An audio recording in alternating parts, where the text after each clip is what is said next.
Deleting highlights on Hudl. In this video, we are going to learn how to delete highlights on Hudl. So let's get started. First, sign in. Open your web browser and navigate to the Hudl website. Sign in to your account using your username and password. After signing in, access your content.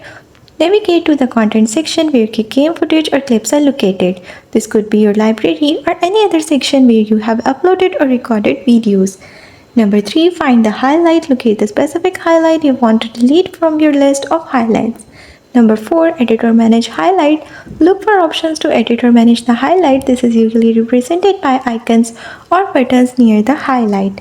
Number 5. Delete highlight. Select the option to delete the highlight. This option is typically labeled as delete, remove, or something similar. Number 6. Confirm deletion. Confirm that you want to delete the highlight, but be aware that this action is usually irreversible, so make sure you are certain about deleting the highlight.